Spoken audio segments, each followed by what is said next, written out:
Vamos a empezar el programa del día de hoy conversando con Diego Macera, que es presidente del Instituto Peruano de Economía, y vamos a tratar de lanzarnos también con don Jorge González Izquierdo, distinguido economista, sobre el tema el decreto 003. Bienvenido. Hola, gracias por la invitación. La gente o sea, el público en general no entiende bien esta discusión del decreto 003. O sea, la idea ¿cuál era? La idea era, y corrígeme si estoy haciendo mal el resumen, de que las empresas que estuvieran implicados en casos de corrupción no puedan deshacerse de su patrimonio para impedir el pago de la reparación civil.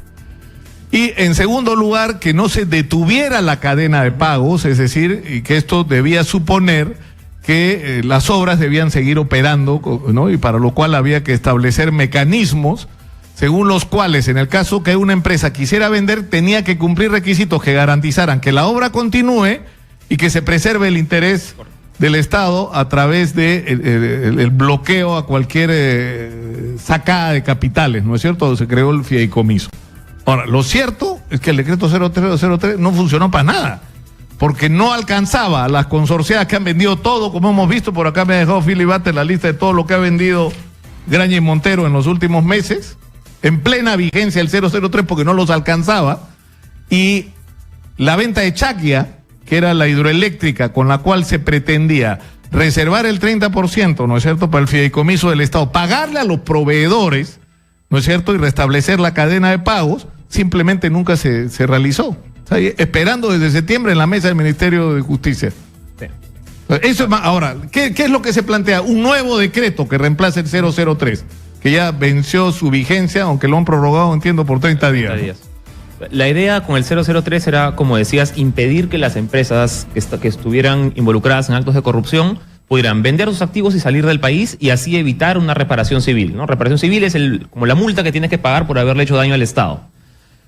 Al momento de hacer el 003, es verdad, todavía no tenías o todavía no se había destapado el escándalo del Club de las Constructoras, ¿no? Al momento del 003 solamente se sabía pues de Odebrecht a ciencia cierta, y de ahí el problema con las consorciadas. Se sabía lo de las consorciadas, pero no habían sido incorporadas en el proceso. Todavía pasaron cosas que no debieron pasar, ¿no es cierto? Todavía no había, pero mi punto es, todavía no había proceso con las otras 30, ¿no? Las que están investigadas por el Club de la Construcción. Entonces, una adición del proyecto de ley que presentó el Ejecutivo es incorporarlas, porque estas empresas que están investigadas van a tener problemas de liquidez, van a tener problemas con la SUNAT, van a tener problemas eventualmente con Fiscalía, con Procuraduría, y con ese contexto de incertidumbre, ningún banco va a quererles prestar, ningún proveedor va a querer trabajar con ellos, entonces se hace mucho más complicado.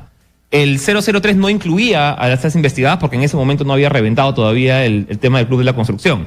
El proyecto de ley del Ejecutivo sí lo incluye. Ahora, el problema es que el proyecto de ley del Ejecutivo, el Congreso decidió ayer que había tenido poco tiempo, que todavía tenía temas que quería entender mejor, que quería revisar, con lo cual se prorrogaba. El Ejecutivo decidió, ok, no vamos a cambiar nada por ahora, vamos a prorrogar lo que tenemos, este 003, que ha funcionado relativamente mal, estoy de acuerdo con eso, por los siguientes... la realidad es que no ha funcionado. O sea, ¿en qué caso? Funcionó para evitar un escándalo grande, que Odebrecht venda la hidroeléctrica, o que venda Olmos, o que venda un activo grande y se vaya con la plata. Para eso funcionó, para evitar que pero lo que nadie entendió es por qué, si se hizo el decreto, que además Odebrecht pataleó porque dijo que era con nombre propio, que era solo dirigido a ellos y todo lo demás. O sea, había la propuesta de esta corporación china de comprar Chackia, esta hidroeléctrica, y insisto, el papel está sobre la mesa con todas las correcciones que pidió el Ministerio de Justicia, y nadie se atreve a firmarlo. Esa era parte. Entonces, eso es algo que no se entiende. Se ha creado un decreto, ¿no? Y esta gente dice, ya vamos a vender Chackia, no va a salir $1 del país. Todo se va a quedar acá porque va a servir, ¿no es cierto?, para preservar un fondo para el fideicomiso de la reparación civil. Se va a pagar a los proveedores a los que se debe, ¿no es cierto?, y se va a cumplir todas las obligaciones que hay financieras, vencidas, tributarias y demás. O sea, ¿por qué no? Que tú quieres tener un sistema, un decreto en el que le des los incentivos al comprador para comprar y los incentivos al vendedor para vender. En el 003 no tenías eso. Entonces, por más que ya tengas un monto pactado con Chackia, el que está comprando no está seguro de si lo que le va a venir después de repente va a ser una venta nula.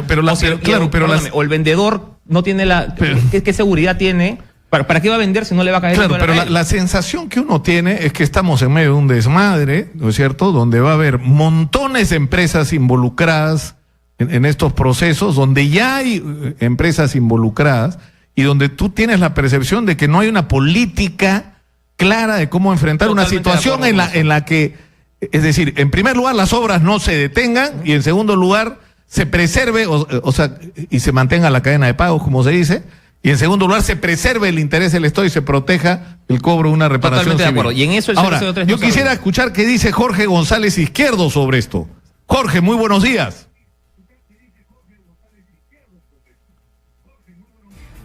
Hola Nicolás, ¿cómo estás? Muchas gracias por la invitación.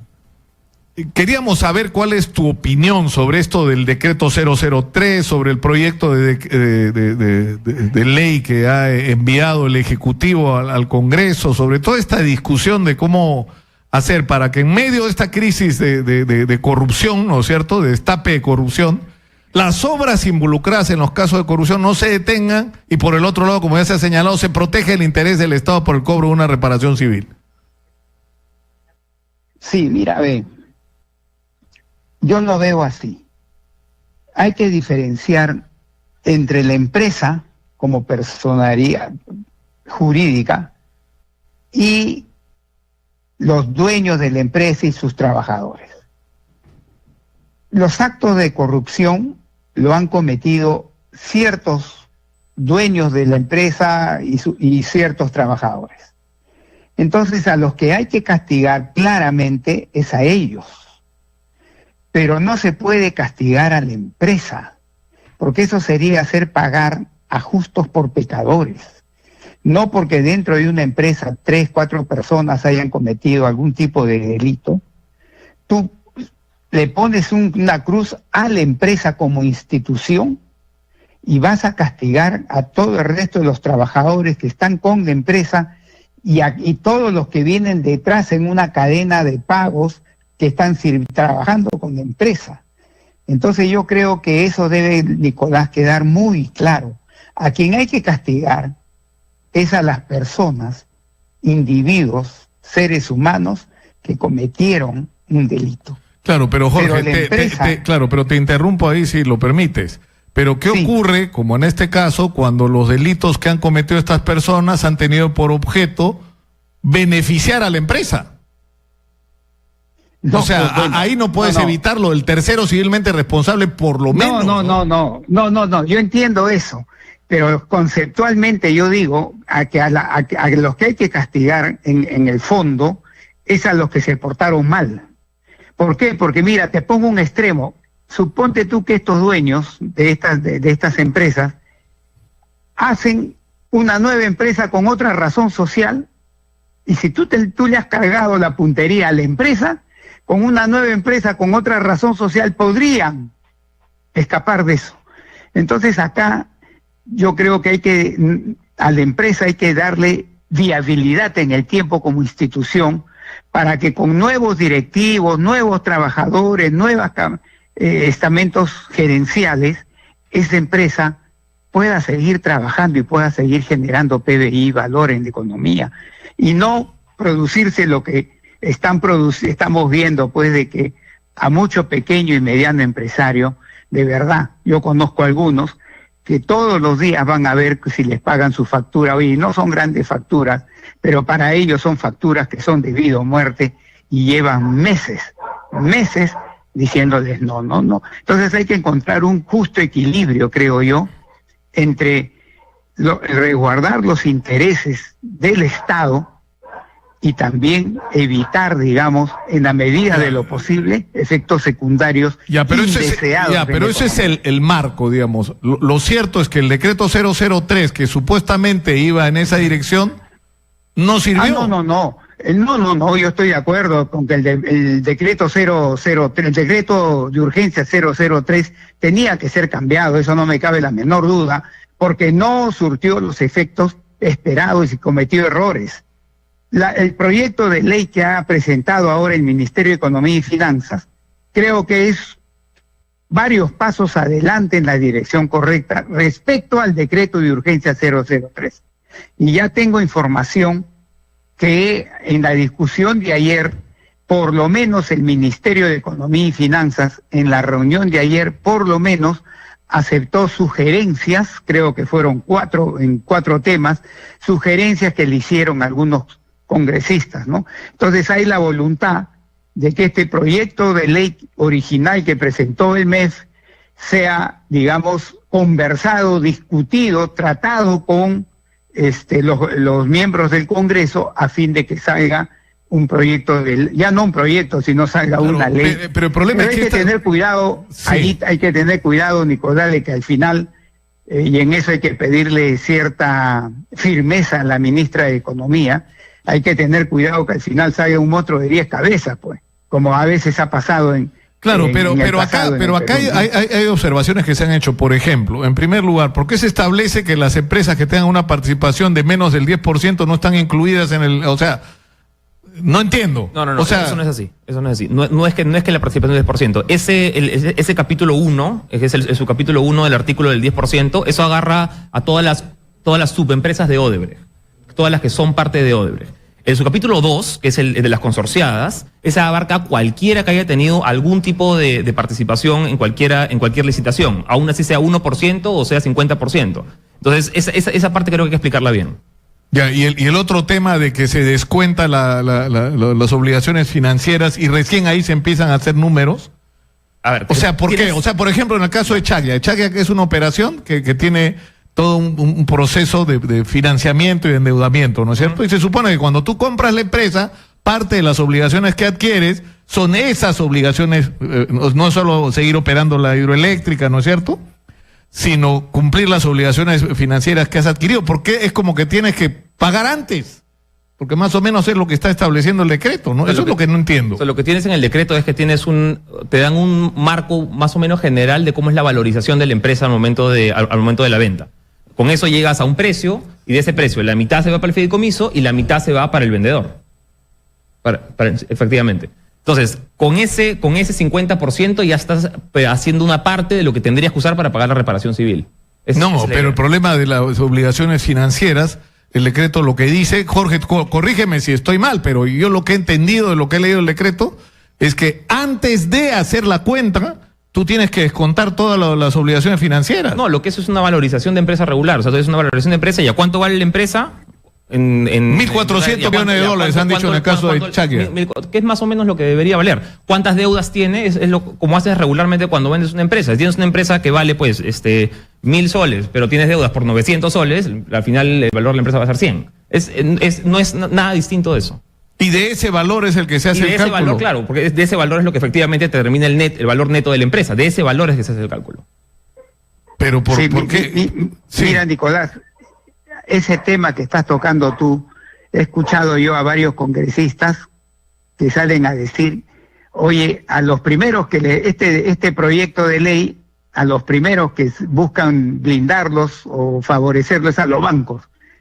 No, porque en el precio, cuando tú valoras una empresa, como bien dice el señor que está a tu costado, cuando tú valoras una empresa y calculas un precio, lo pongo así, te preguntan, ¿quieres vender la empresa con deudas o quieres vender la empresa limpia? Entonces, si la quieres vender limpia, que es lo que normalmente se hace en la práctica real, en la vida real, tienes que descontarle las deudas financieras, obviamente, ¿no? Pero si hay un programa ordenado de pago en 10, en 12 años, ¿por qué tendrías que pagar adelantado esa deuda? ¿No? Eso es lo que no entiendo. Lo que pasa es que son temas... O sea, por ejemplo, ¿qué pasa con los proveedores? ¿Qué pasa con las obligaciones tributarias? ¿Qué pasa? O sea, ¿eso viene después? Va distinto. Las obligaciones tributarias van a ir contra el fideicomiso. ¿Ya? O sea, contra el 50% que está para la parte de la reparación civil. El resto de deudas con proveedores y eso se va al 50%. Porque ayer Hugo Alacha ha dicho que con estas modificaciones que se están proponiendo, donde el 50% va al fideicomiso, simplemente no van a poder cobrar. Que los proveedores no van a recibir $1 de lo que se venda de Chaglia, si es que se vende, ¿no? Porque a estas alturas habría que preguntar, porque está claro, o sea, ¿qué es lo que quiere Odebrecht? Lo mismo que ha hecho en Brasil. Lo que quiere es confesar, ¿no es cierto?, contar toda la historia, establecer el pago de una reparación civil y seguir funcionando como empresa. Eso es lo que pretende Odebrecht, aunque parezca loco. Ellos quieren seguir operando en el Perú. Yo creo que Odebrecht tiene claro que tiene que salir de acá. Ya el decreto, Yo no estoy tan seguro de eso. El proyecto de ley ya te restringe la contratación con Odebrecht. Ese es otro error que ha habido en el momento de leerlo. Pero con ese mismo criterio no podría seguir operando Graña y Montero, JJC, o sea, ninguna de las empresas involucradas en corrupción podría nunca más volver a actuar en el Perú.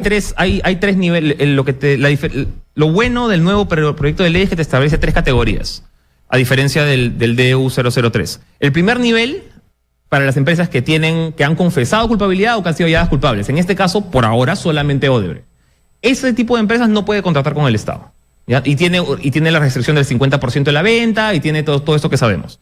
El segundo nivel de las consorciadas, que como te digo, no es el 10%, es cualquier porcentaje, tiene otro tratamiento. Ahí tienes que armar tú un fideicomiso. El fideicomiso va en proporción a cuánta participación tuviste en las obras que hayan tenido problemas o que supuestamente hayan tenido problemas de corrupción. Este fideicomiso lo vas a armar con lo que tú quieras. Puedes armarlo con tus edificios, puedes armarlo con tus acciones, puedes armarlo con carta fianza. Claro, pero ¿por qué? No entiendo. Eso es lo que me resulta inexplicable. ¿Por qué es como que estás castigando al que colabora con la justicia? Ya. O sea, tú colaboras con la justicia, te jodiste, nunca más puedes actuar en el Perú. Esos son los dos. Y el otro que niega, vende su patrimonio, o sea, a todos los niveles, porque han vendido hasta departamentos personales, propiedades personales han vendido los accionistas de Graña y Montero. Mira, ¿no? El 003 tenía ese problema principalmente, que te trataba igual, aún así tú confiesas y colaboras y quieres hablar con la justicia, que al que ya esté culpable después de una investigación de 5 años, te tratabas igualito.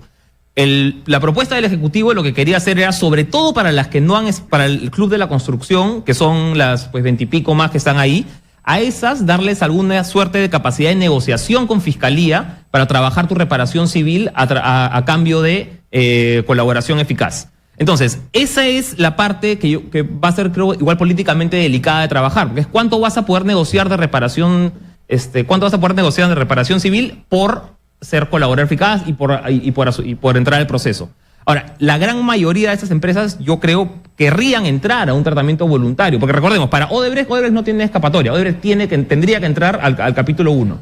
Las consorciadas tampoco. Las consorciadas están obligadas al fideicomiso, obligadas a entrar al sistema. Las que están investigadas, las que son este grupo grande de empresas del Club de la Construcción, esas pueden entrar si quieren. Si voluntariamente pueden constituir el fideicomiso y entrar al sistema de colaboración eficaz. Esa es la novedad del proyecto de ley. Bueno, yo te agradezco mucho. Jorge, no sé qué quieres agregar algo. ¿Qué recomendación darías tú, Jorge? Solamente, Nicolás, que dejar en claro que cuando ya una empresa que está sobre todo en la categoría tipo 2 de empresa, ya el Poder Judicial la declare culpable y condene, también pasarían a formar parte, entiendo yo, correcto, de una empresa tipo 1, ¿no? Entonces ahí ya se le prohibiría que contrate con el Estado en el futuro, etcétera. Es decir, las empresas que ya son por el Poder Judicial condenadas firmemente, se les ha probado, pasarían a la categoría 1, al igual que Odebrecht, en donde ya le aplican todas las restricciones, ¿no? Bueno, yo les agradezco muchísimo Yo creo que esto es un tema que puede resultar complejo, pero ese es nuestro interés, o sea, no es el interés de los proveedores que no han cobrado, de obras que están paradas, ¿no es cierto?, causando un serio perjuicio a la sociedad, de la SUNAT que no está pudiendo cobrar tributos. También es cierto del sistema financiero que está viendo perjudicado porque no están cumpliendo sus obligaciones y las deudas están creciendo, porque uno no paga, todo crece, ¿no es cierto? Y hay que darle una solución a este asunto. Lo que es claro y que resulta inexplicable es que este gabinete de lujo, de supertécnicos, etcétera, no haya podido encontrar una respuesta a algo que está puesto sobre la mesa hace rato, ¿no? Yo creo que hay responsabilidad compartida, porque todo el mundo sabía que el decreto se vencía hoy día, Congreso y Ejecutivo. Entonces, yo entiendo, este es un proyecto bien difícil para entenderlo en 3 días. Pero tenías, o sea, Odebrecht pataleó con el decreto de urgencia 003, pero igual empezaron a procesar la venta de Chacria. Los chinos dijeron, nosotros compramos Chacria. Y los papeles están en la mesa del Ministerio de Justicia esperando y se mueren de miedo de firmarlos. El problema es que no se vendió. Se mueren de miedo. Totalmente. Nada más de puro miedo a enfrentar Y el perjuicio ha sido enorme para los proveedores. Ayer salieron en la conferencia de prensa 169 pequeñas y algunas medianas empresas quebradas. Pero es que aquí cerraron simplemente. Yo estaba hablando ayer con algunas empresas y me decían, oye, conozco el caso de una señora que le vende comida, desayunos y almuerzos a los constructores, ¿ya? Y que ha ido a tocar la puerta a la empresa de construcción a decirle, oye, los empleados ya no me quieren pagar, ¿me puedes pagar tú, por favor? Entonces, esto ya no es de el proveedor que uno piensa pues, que es una gran empresa. Además, esto afecta hicimos el cálculo con Hugo Alacha, ha afectado ya a no menos de 60.000 personas, que son 60.000 familias. Por eso. ¿No? Pero bueno, muchas gracias por estar con nosotros.